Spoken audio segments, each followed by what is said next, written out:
The Texas Historical Commission is ordering a small Texas town to stop work on a multi-million-dollar flood mitigation project that cuts through a historic cemetery where enslaved people are buried. KXAN investigator Kelly Wiley explains why a Caldwell County city of less than 1,300 people may have to pay back more than $1 million. Minutes outside of San Marcos, the community of Martindale is fighting. Go ahead, Mayor. Thank you. Speak. Over a broken road. Please let me finish. Go ahead. A cemetery. More than one sentence. And a lot of money.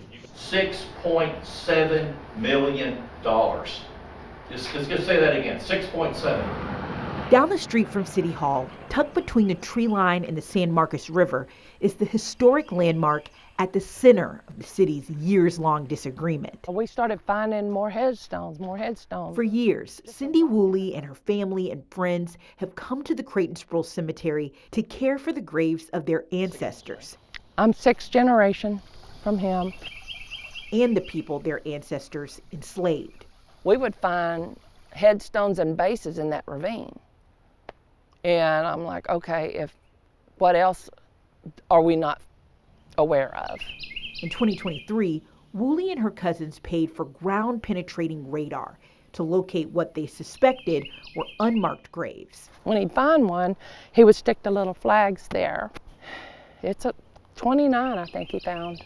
Everywhere there was a little flag, we put these headstones. The discovery of dozens of graves have now stopped the most expensive public project in Martindale. In 2021, the Texas General Land Office awarded the city more than $6.6 million in grant money for flood mitigation. It came after the city experienced forceful flash flooding in 2015 that caused damage to several homes across Martindale. The city's plan since then has been to redirect floodwater from the main road through town to a ravine just feet away from the graves in the Creighton Cemetery. But 4 years and 3 mayors later, construction on the project has not started. The cemetery became a huge problem. It felt wrong because there are slaves that are buried there.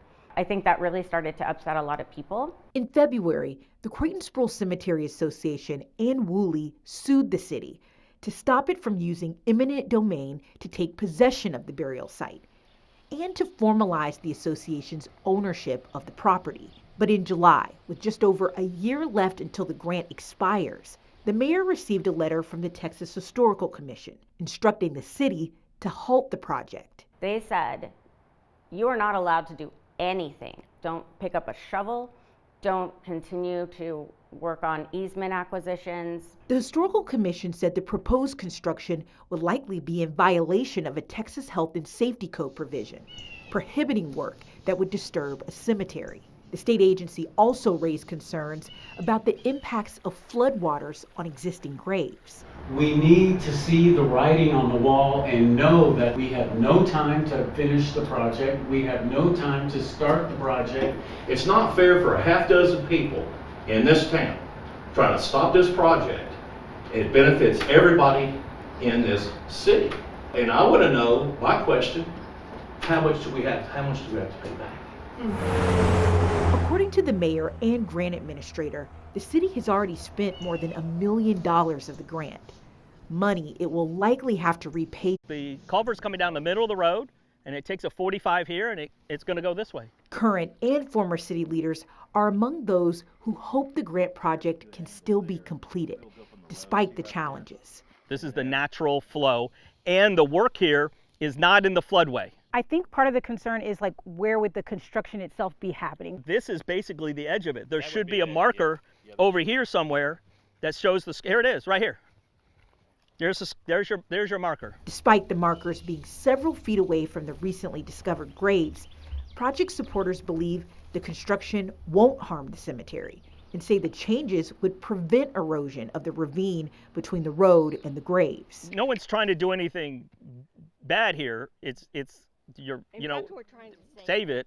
It's actually an improvement in the long run. That was James Creighton. Woolley says she never imagined the historic site her family has maintained for decades would be an obstacle for the city. It's been ignored all these years.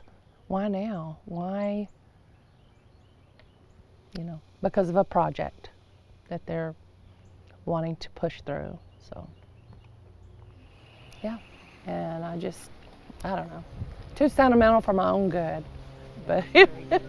Despite a looming deadline, the lawsuit, and a stop work order from the Texas Historical Commission, the council has not voted to cancel this grant.